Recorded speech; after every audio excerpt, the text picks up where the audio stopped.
A very good morning to all of you. Welcome to Tathastu ICS. My name is Pooja Sharma and I am your current affairs faculty here, and today I am going to take your DNA session. Good morning everyone who are online as well. So let's see which important news we are going to cover today. This is the QR code for our Telegram group from where you can access the PDF files of these DNA analysis.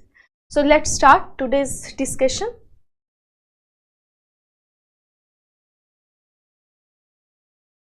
These are the new courses which are starting at Tathastu ICS. If any one of you are interested, please go through these courses.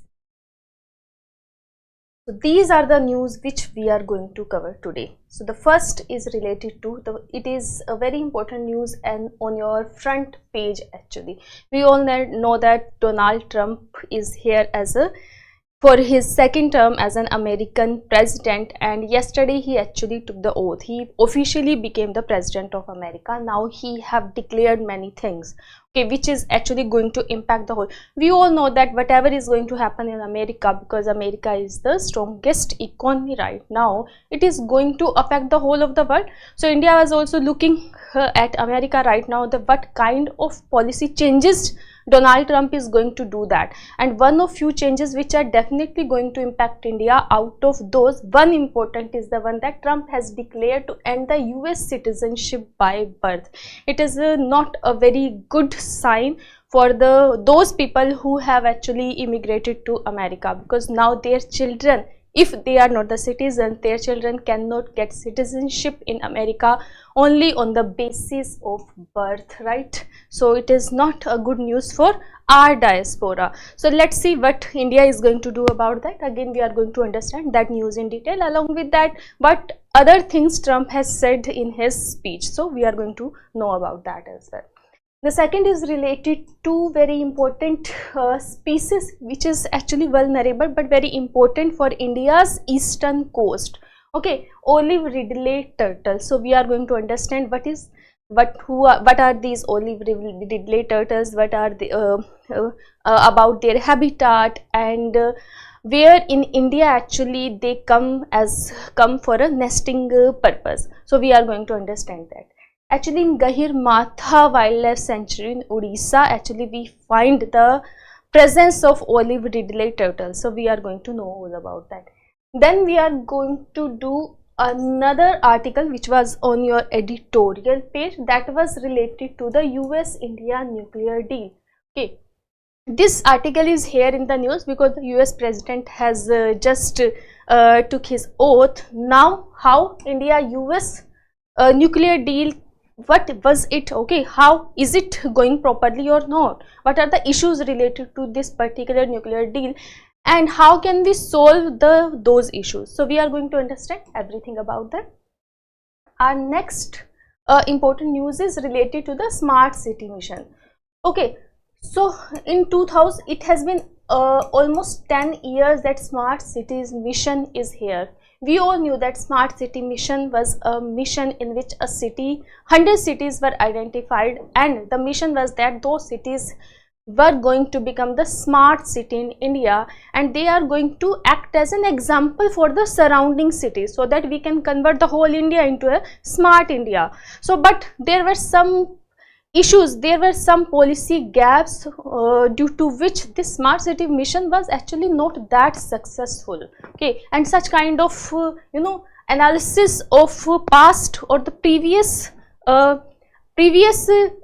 schemes are very important for UPSC. Sometimes UPSC actually asks, okay, what are the outcomes, what are the policy outcomes of the previous schemes by the government.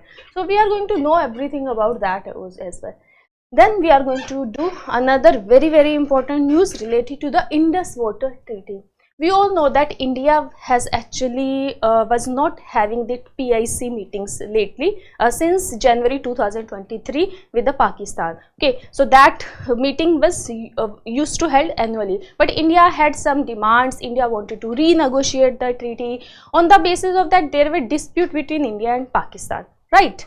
So World Bank mediated. Now the neutral expert has come, and he actually has said that he is competent enough to judge the Indus Water Treaty dispute right now, you need not to go to the permanent court of arbitration, which the Pakistan actually won. So we are going to know everything about Indus Water Treaty, what is the mechanism, how the two parties meet on the annual basis, what are the dispute resolution mechanism here, and what is the issue related to the dispute resolution mechanism, and what are the demands by India and what are the demands by Pakistan. So we are going to understand that also. So these are the news which we are going to know today. Let's start today's discussion.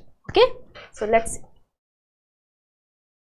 So the first is related to the Donald Trump's declare end to the US citizenship by birth. It is actually a very big news for the Indian diaspora, the Indians who are living in America right now. Okay, how it is going to affect them? Because most of the Indians which are living there, they are on the H1B visa.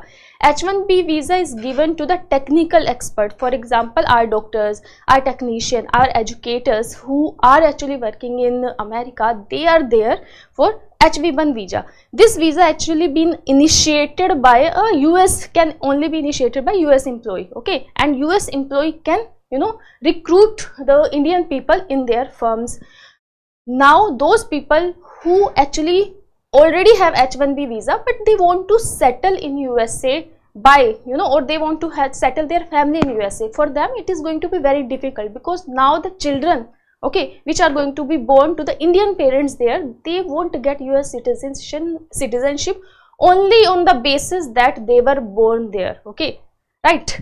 So in India actually in India also we don't have citizenship by birth. Okay, if there is a foreign national who is here in India and giving birth, then that person would not automatically become Indian citizen. But it was not the case in America, because by the ideology, America is a kind of country, America is a country which is being made by the immigrants. Okay, America, only very few original inhabitants Americans have.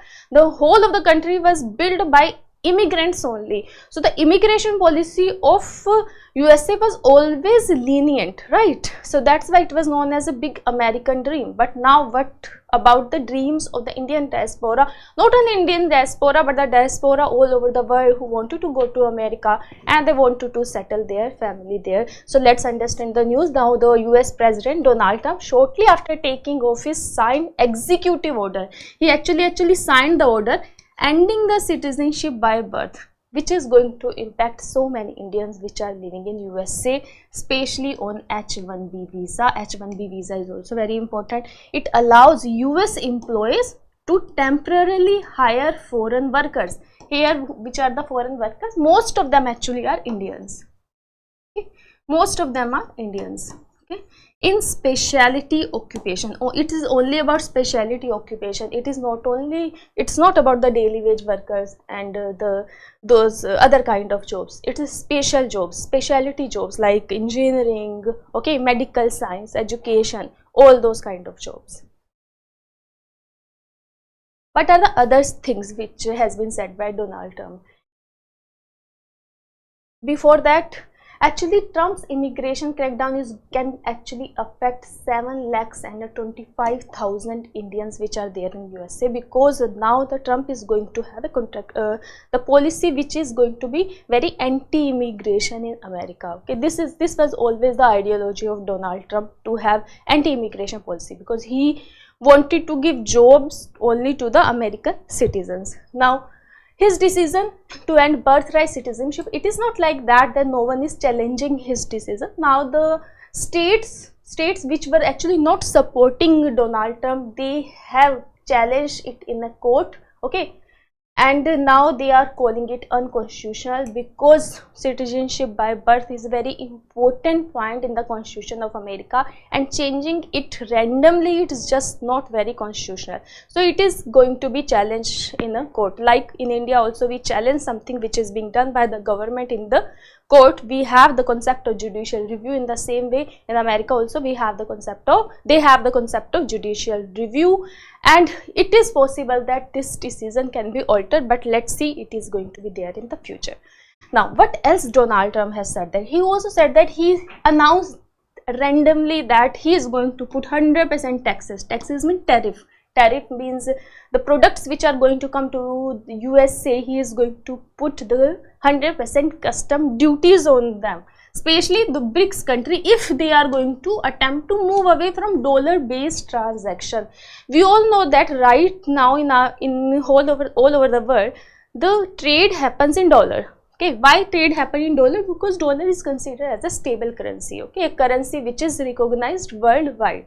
So that's why the transactions are always in dollar. We cannot have trade in rupees because there are so many countries with which we have trade deficit. What would they do with the extra rupees which we are going to provide them? The same with the India. Maybe India is exporting something to some other country, but their currency is not, is not going to be there in, if we are going to have their currency, what will we do with the extra currency which we are going to have? So it is going to mismanage the trade. So that's why the people the countries rely on one currency, that is dollar, because dollar can easily be converted into any kind of currency, right? So but now but recently we know that we have heard also, there were so many news in which the countries were actually talking about having trade in their own local currencies. We already had this Russia ruble rupee transaction, okay, scheme with Russia.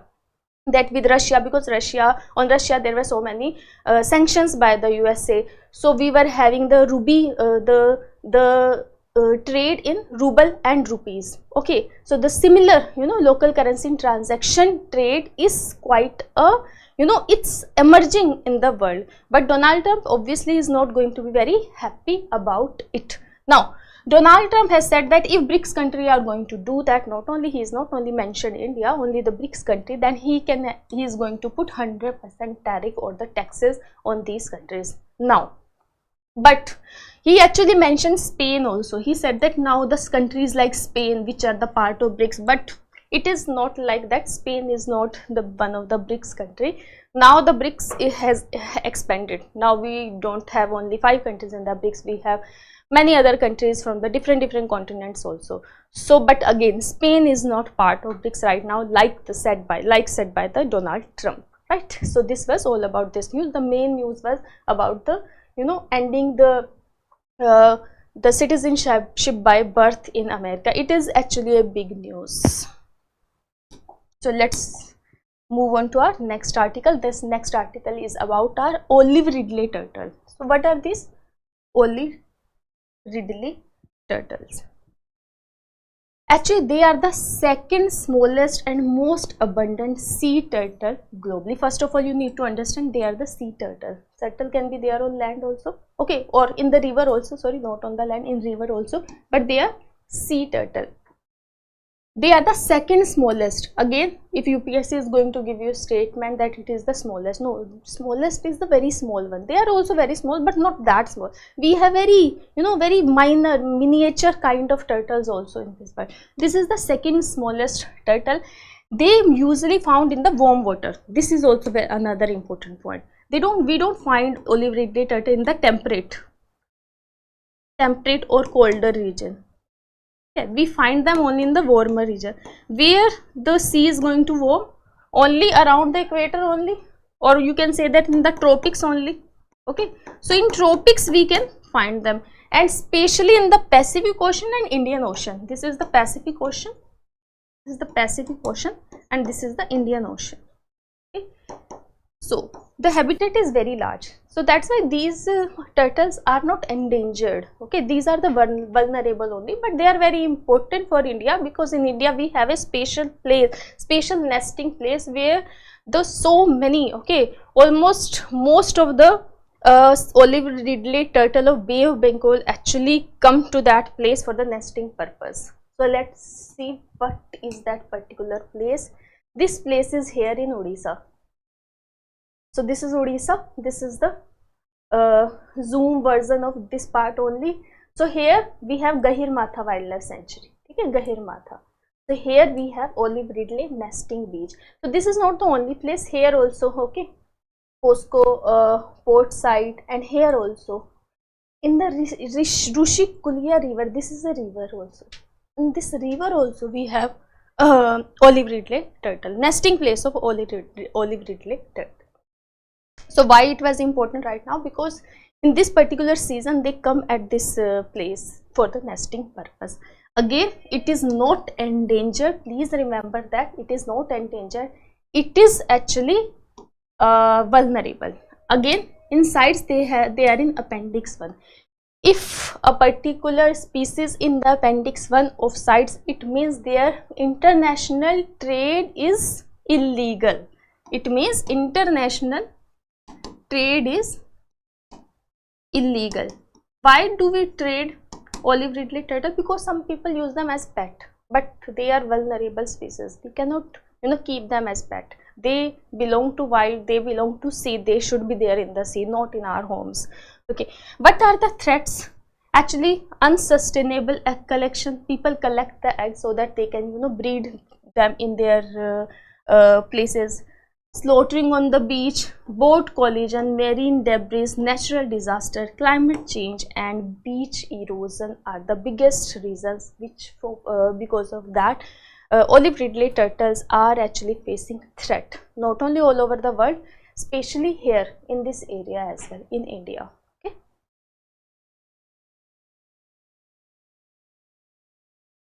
Let's come to next article, and this article is about the nuclear deal between India and USA.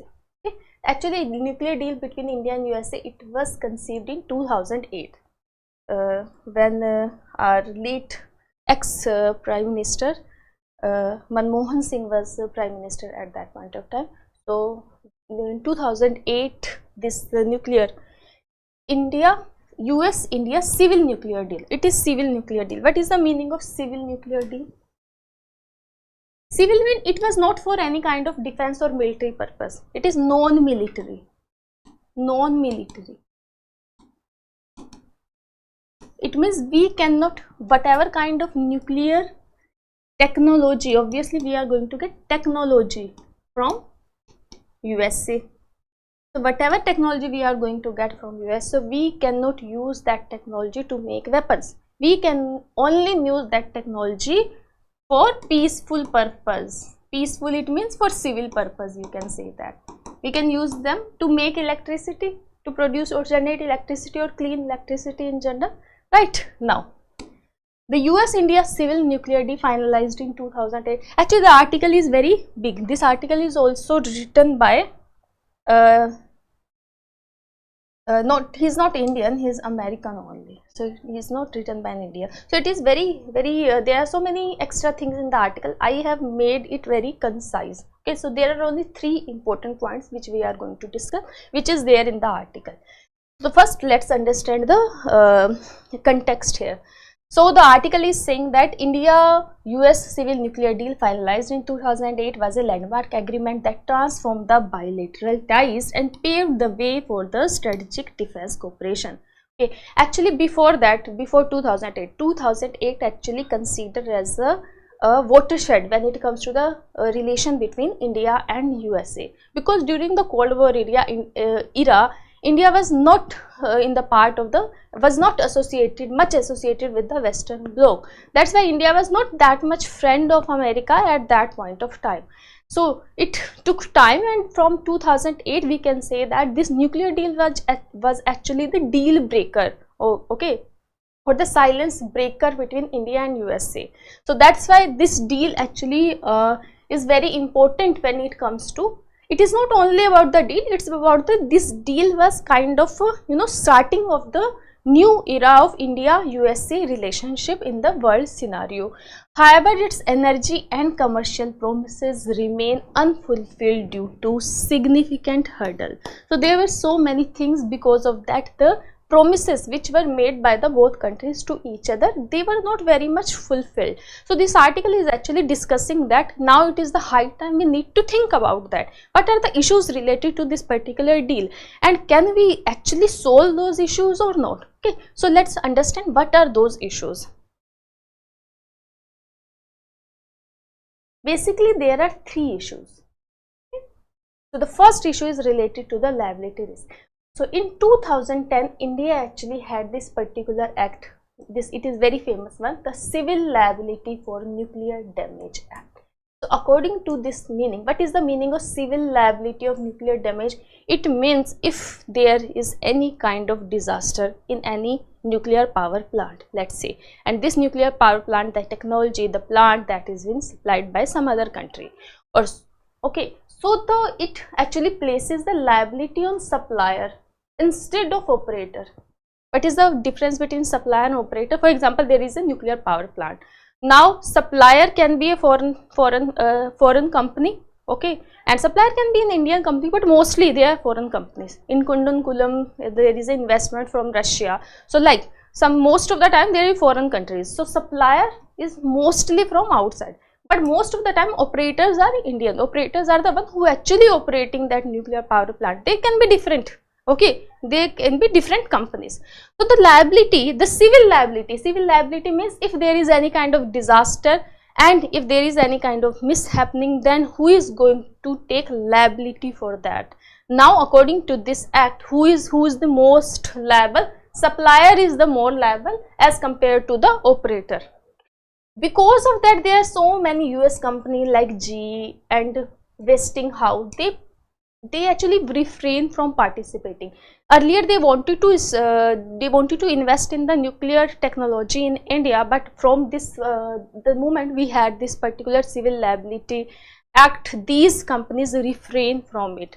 This was the one and the most important, most significant issue which actually did not let this particular deal to become successful, because the company refrained from it, because they didn't want to become the supplier in the first place, because they didn't want to take the liability. They were ready to take the liability, but they were saying that why not the operator, why only supplier, okay, are at the liability, in the liability arena, why not the operator? So that was a big debate at that point of time, and that debate actually affected the India USA civil nuclear deal.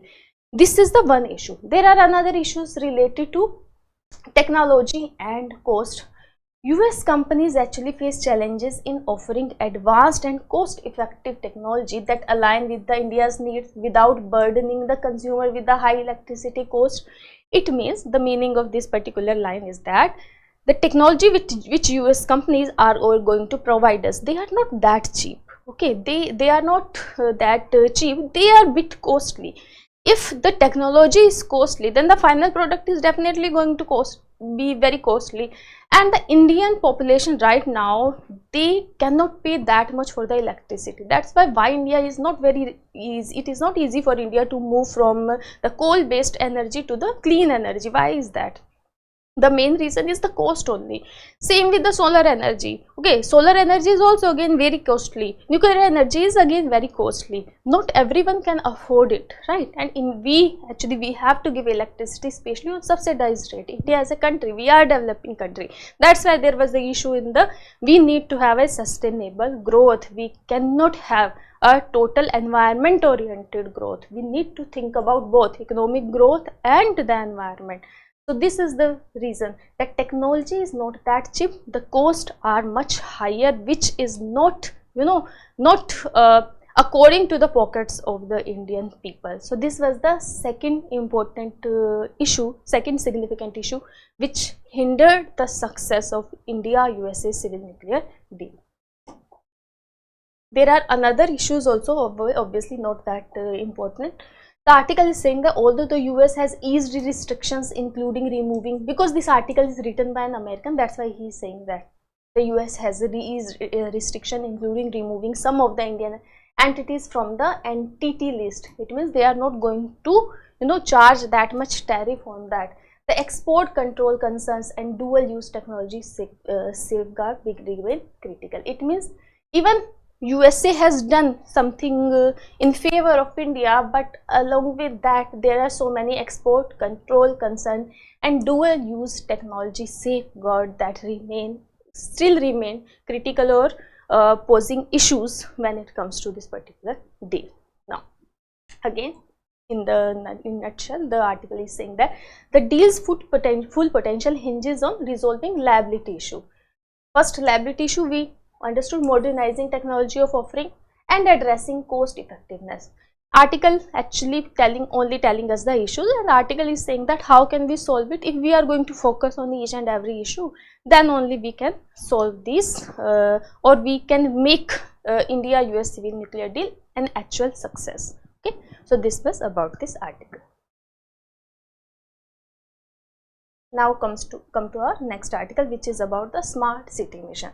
It is on your text and context page. Very important article. Again, this article is telling us about a case study, especially of Shimla's case study. Okay, what actually happened in Shimla, and from there we are going to understand how this particular mission was not that much of a success. It was kind of a failed mission. Now, in the start there is a story so far, so it means what is the context here. So almost a decade has passed since the Indian government passed. In 2015 we actually started this smart city mission, in which we identified 100 cities. Actually later there were 101 cities, because Shimla as a city, which was not first recognized for the smart city mission, later entered because they put some they challenged it in the court of Himachal Pradesh. So the article is saying that almost a decade has passed since the Indian government announced the concept of small city, okay, as the new lighthouse of urbanization. What is the meaning of lighthouse of urbanization? It means if there is going to be a one smart city, then this smart city is going to pave the way for the other smart city also, right? So this is the meaning of that.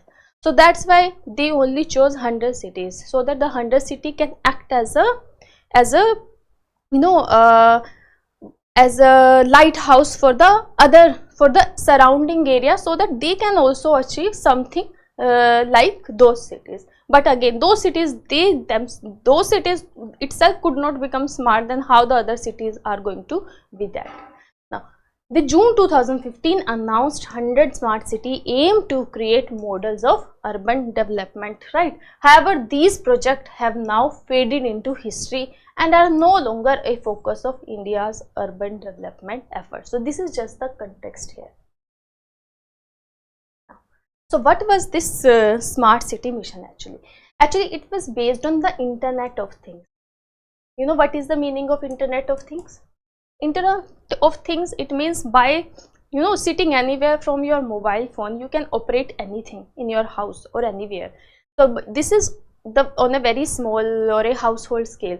Internet of Things at a city scale, it means, for example, on roads we have red lights. By Internet of Things, automatically by sensors and all that kind of advanced technology, the street lights can act very efficiently, right? So we can manage the street light from anywhere, right? So this is the one of the example how the Internet of Things can be utilized to make a city smart.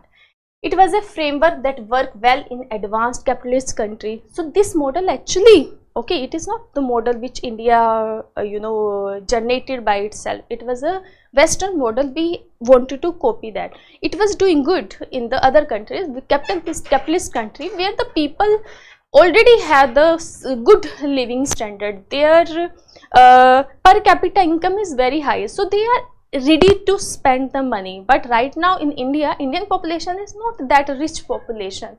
Okay, we are actually in the middle income group. No, middle income, maybe we are in a lower middle income country. So what was the plan? Plan was the two-folded plan. The first, they according to this particular mission, they were going to provide IT-enabled services like mobility, waste management, etc., so that a waste management and mobility can be done by itself, okay, by technology driven. And the second was the area based development. What was the meaning of this area based development?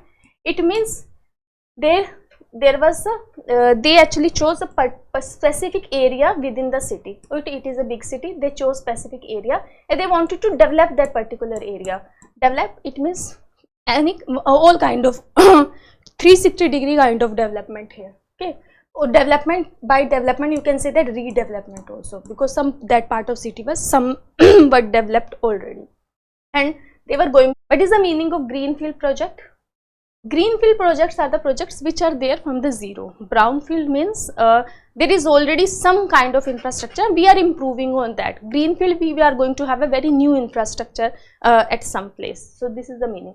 So we wanted to have a new infrastructure and redevelopment of that particular area. Okay, so this was the smart city mission. But what went wrong with the smart city mission? The governance part. But the governance of these projects, that was faulty. How it was faulty? Because this smart city mission relied too much on the private sector and it actually totally ignored the public sector, right? How? They actually bypassed the local government first of all. Okay, they bypass the local government only. So local government was not the participant only. So if someone want to have a project here, and it is it can be any kind of company, it can be a private company, because this mission was actually being the city was going to be developed by special purpose vehicle, and these special purpose vehicles were there, okay, registered under the Companies Act.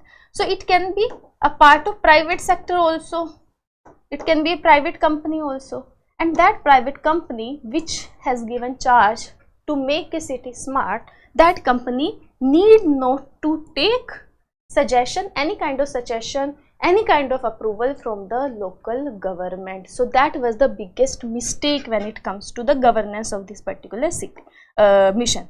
Again, the city councils were excluded totally based on the assumption that private company like structure are going to deliver better results. So this was actually a misconception that private company kind of structure can actually give better result as compared to the public oriented or the government oriented infrastructure project in any city. Okay, so it was the idea, this issue, this was the biggest mistake when it comes to the governance of smart city mission.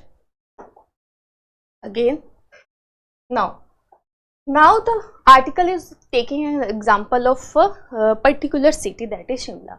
So article is saying that Shimla was added in the smart city list after a legal challenge. Again, not very important for your examination, it is just as a case study. Its plan include improving transport, all kind of plan, okay, which was the part of smart city mission.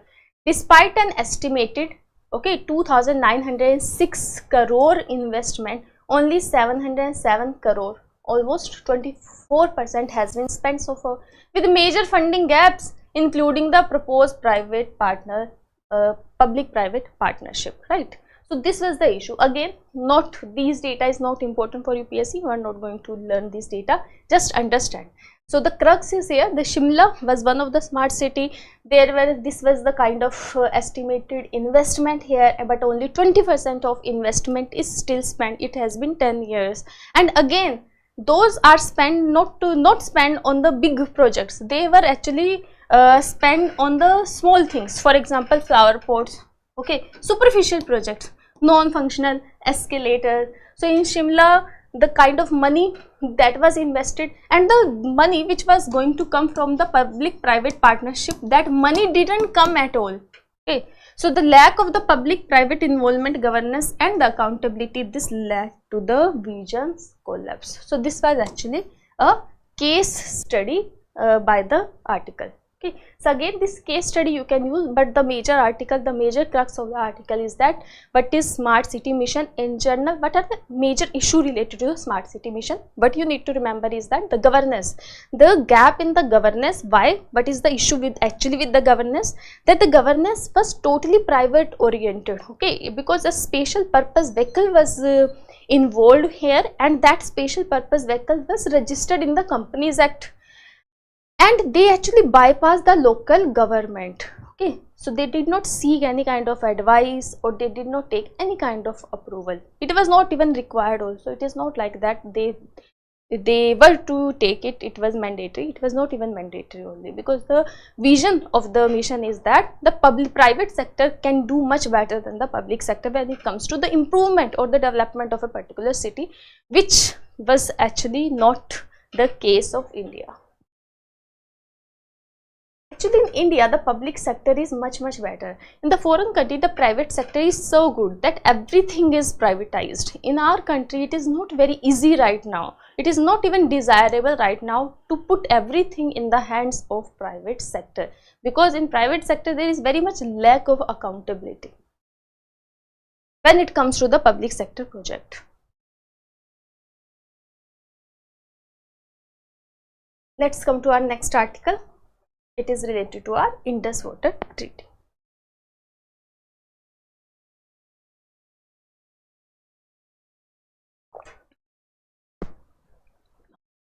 So it is about the competent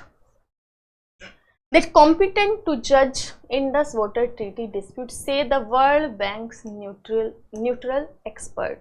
So what is this neutral expert? What is the role of World Bank here? And why he is saying that I am competent to judge the Indus Water Treaty? What actually is Indus Water Treaty? So we are going to understand everything now. So let's understand the context first, then we are going to do the background of Indus Water Treaty. I will tell you the main dispute resolution mechanism, issues related to that, then we are going to come back to our news. So the neutral expert appointed under the terms of Indus Water Treaty 1960 decided that he is competent enough to decide on the differences between India and Pakistan, okay, on the design of hydroelectric projects. Okay, you will understand in the next slide. And India actually in a statement welcomed the move. So India is actually in favor that yes, neutral expert is should be there to resolve this particular issue. Okay, so let's understand Indus Water Treaty in detail first, then you will understand the context as well. So what is Indus Water Treaty? Indus Water Treaty, again by name, it is a treaty on Indus water. It means the sharing of water of the Indus. Indus, not only Indus river, Indus and its tributary. Sharing between whom? Not two states, two countries, India and Pakistan. This treaty was actually conceived in 1960. Why? Because India got independent in 1947. After that, the Indus and its tributary, they were flowing, okay, because the rivers were not divided by the partition, only the people were. So the rivers were there, and India actually put so many hydroelectric projects on there. Because of those hydroelectric projects, the wheat growing area, that is the Punjab in the Pakistan, that was facing lack of the water in the river because of those hydroelectric projects which we put on the river on the Indian side, right? So because of that, the Pakistan was facing much problems. So on the basis of that, the Pakistan actually reached to the international level, and the World Bank brokered a treaty between India and Pakistan that how can we divide the water between India and Pakistan, because these rivers are very important for the agriculture of this area, not only the Pakistani area but the Indian area also. So what was this treaty? This treaty was signed in 1960, okay, brokered by the World Bank. Most of the time when you will talk about any kind of hydroelectric projects or projects related to water, okay, so most of the time you will see World Bank as a mediator in these. So what are the provisions here? So according to this provision, there are total 6 rivers including Indus. Indus is the one, and the 5 tributaries of Indus: Satluj, Bias, Ravi, Chenab and Jhelum, okay, from south to north you can remember. Out of these 6 rivers, 3 rivers, the administration of water on 3 rivers was given to India, and the 3 other was given to Pakistan.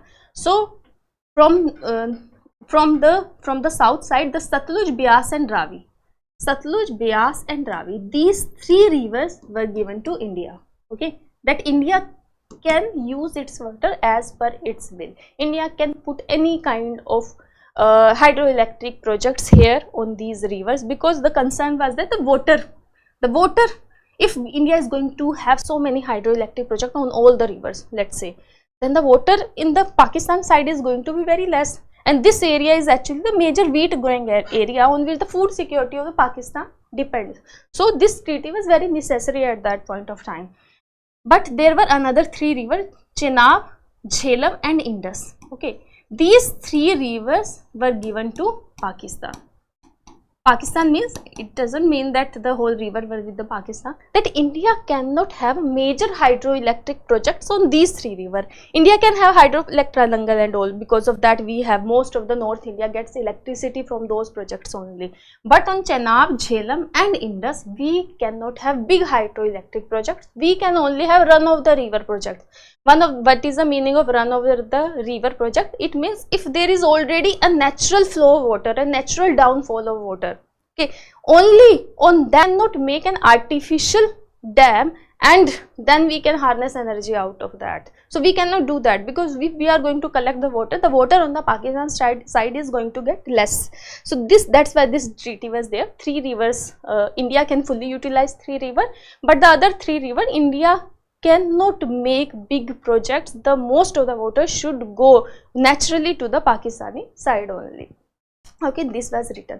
Again, what were the another terms? The treaty actually required creation of a permanent Indus Commission. Okay, permanent Indus Commission with a commissioner from each country to maintain a channel of communication, and is required to meet at least once every year. But right now, from last meeting was there in 2022. From 2022, in 2023, 2024, from last 2 years, there was not even a single meeting of PIC. Why? Because India wanted to want to renegotiate the treaty. That's why Indus Water Treaty is so much in news. Now let's understand the dispute resolution mechanism. Why dispute is going to be there at the first place? Why there will be any kind of dispute? Obviously, Pakistani side of rivers are emerging. Most of the rivers are emerging in India. One or two of them are emerging in China. They are coming to India and then flowing to Pakistan. India can make hydroelectric projects that can affect Pakistan. If Pakistan is making any hydroelectric project, then it is not going to affect India in any way, right? So why the dispute are there? If India is making a hydroelectric project, especially on the rivers on which Pakistan has the right, that is the Chenab, Jhelum and Indus. If that project is not run of the river project, if that is a big hydroelectric project, then Pakistan is not going to accept that, and that only on the basis of that such kind of dispute actually emerge. So and if such kind of dispute are there, how can we resolve those disputes? So the first step is, let's talk everything out in permanent Indus Commission, because permanent Indus Commission was there to discuss such kind of things on the annual basis only. So annually they were going to meet. If there is any kind of issue, so they were going to solve it only. Okay, but if issue is not going to solve here, then there will be an entry of a neutral expert. The neutral expert we are talking about right now. Again, this neutral expert is neutral. That person is not going to be either from India or from Pakistan. Okay, that person is going to be a neutral person from some third country, and that person will be appointed by the World Bank. Now that person is going to sit with India and Pakistan, and he is going to decide, okay, what can be the solution of this particular issue if two countries by themselves are unable to resolve the issue. Earlier there were only two steps, but later the Pakistan actually demanded that there should be another step also. For example, the court of arbitration. So if issue is not being solved at a neutral expert level, then it can go to the court of arbitration, right? But the thing is that neutral expert and court of arbitration steps, they cannot be there simultaneously. They has to be mutually exclusive, right? It doesn't mean that the issue can go to the neutral expert also and court of arbitration also. First, it is going to go to the neutral expert only. Only if the neutral expert is unable to solve the issue, only then it can go to the third step. But what Pakistan want? Pakistan want to jump from this step to this step, but India want to prefer neutral expert step, right? So this is the actual issue here.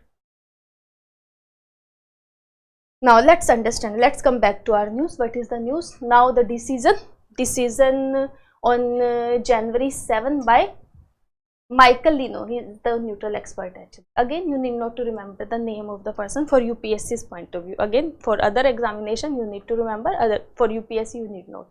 The World Bank appointed neutral expert laid out under the terms of the treaty. last September means 2024, India decided there would be no more meetings of Permanent Indus Commission made up representative of both countries until the Indus Water Treaty is renegotiated. It means India wants some kind of renegotiation in the treaty. Once our Prime Minister has said this statement also, that blood and water cannot flow together. It means if Pakistani side are going to injure our people, okay, by having these terror attacks, then how can we let the water to flow? But again, this statement is the one thing. Indus Water Treaty has always seen as a symbol of a treaty between two nations which are not having very good relation with each other, but the treaty was always there in its place, okay. It was never affected by the politics between, or the international politics between India and Pakistan. It was kind of an example, it was kind of a good thing that was happening between India and Pakistan. But now from 2022, even this treaty has become the part of the geopolitics. Other than that, before that it was not a part of the geopolitics. It was a very good treaty, very simple treaty, and it was going successfully, but now it is not. Ma'am, in this dispute between India and Pakistan, International Court of Justice involved or not? Look, not this is Court of Arbitration is involved in, not International Court of Justice. It's not International Court of Justice. Permanent is the COA only. Ma'am, if any of these countries are part of United Nations, both countries are part of the United Nations, India and Pakistan. But that doesn't mean we look. India's foreign policy is that India doesn't want to involve third party when there is a dispute between India or any other country. For example, the issue between India and China, India want to resolve that India-China level only, okay. India doesn't want third country involvement when it comes to the issue between two countries. For example, on Kashmir issue, India never want the United Nations or the America or China to intervene in it. India always try to want to solve its issue with the Pakistan, especially on Kashmir issue, or between these two countries only, between India and Pakistan only. No involvement of third countries, especially when it comes to Indus Water Treaty also. India doesn't want involvement of United Nations right now. Okay. Now, the last meeting actually held in Delhi in May 2022. After that, since January 23, India has written four times to Pakistan to initiate the talk, okay, and to renegotiate the treaty, but Pakistan did not reply to any of India's requests. Again, India and Pakistan, what is the major issue? Major issue is they differ on the interpreting the Indus Water Treaty dispute, okay. So the interpretation is not very clear. Interpretation about what? Here the interpretation about the kind of the power project one country can make. So what is the actually definition of the run of the river project? What kind of project India can actually make on Chenab and Jhelum? The disputes are based on that only. So sometimes on Chenab and sometimes on Jhelum we have these hydroelectric projects on which Pakistan is going to have issue about, okay. For example, we have projects such as Kishan Ganga and Ratter hydroelectric project. So on in these two projects the Pakistan has objected, because according to Pakistan these projects are not run of the river project, they are the proper hydroelectric project which is going to affect the flow of the river or Chenab or Jhelum, and on the basis of that the people of Pakistan is going to suffer. So this is the accusation by the Pakistan. Indian side is saying that no, these projects are the run of the river projects only. The natural flow of the river, we are harnessing energy only from the natural flow of river. There is no artificial infrastructure project is there, but Pakistan side is not agreeing on that, despite initial agreement by the neutral expert. So this issue actually went to, so what India wants? India want to solve the issue by step. First go to PIC, then neutral expert, then court of arbitration. But Pakistan want to bypass the sequence. Pakistan want to reach to the court of arbitration directly, okay. But India doesn't want it. India wants to seek the resolution from the neutral expert only. So this is the dispute between these two countries. So let's do some questions. So let's read this question first. It is only about the neutral expert of the Indus Water Treaty only. So the first statement is, neutral expert is appointed by the World Bank to resolve technical disputes between India and Pakistan. Technical disputes means, it means those dispute only. Technical means the what kind of river projects. Okay, it is kind of a technical issue only, na? Kind. Yes, this statement is correct. Again, the neutral expert decision invalidates the proceedings of the Court of Arbitration. Is it correct? No, this is not correct. Why? They are the separate entities.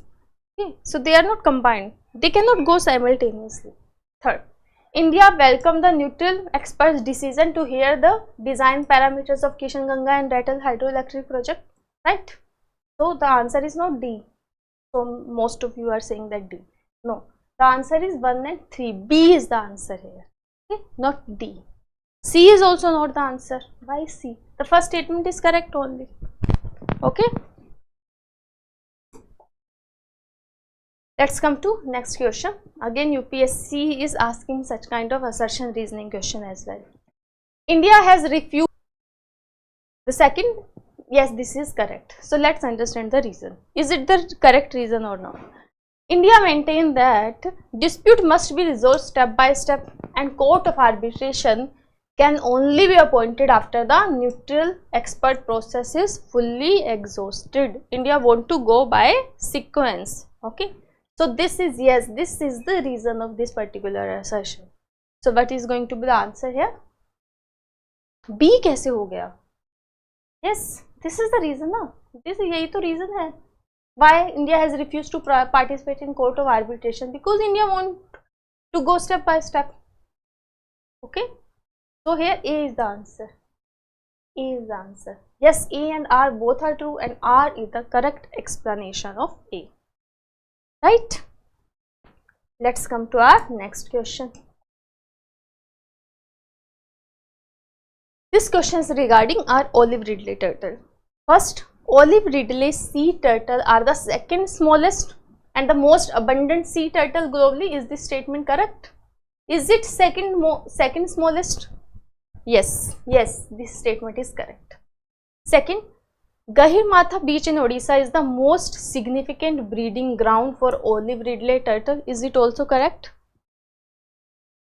Tell me. Is it correct? Second, yes, this one is also correct. Third, olive ridley sea turtle are found primarily in the cold and temperate water. Is it correct? No, no, this is not correct. It actually found in warm and tropical water.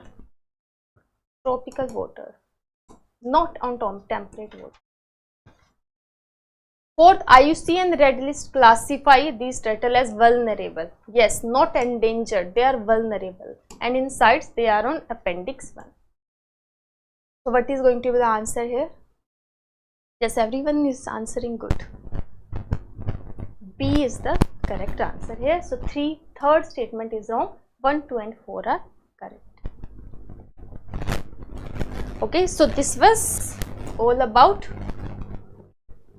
today's session. Please do read newspaper also after this session, because newspaper reading is very, very important. Okay, along with going with this session. Okay, so thank you so much. Have a nice day, and please do study. If those of you who are appearing for 2025, it is very high time for you to become prelims oriented as well. Okay, especially if you are giving your first attempt. So do study and have a safe day. Thank you so much.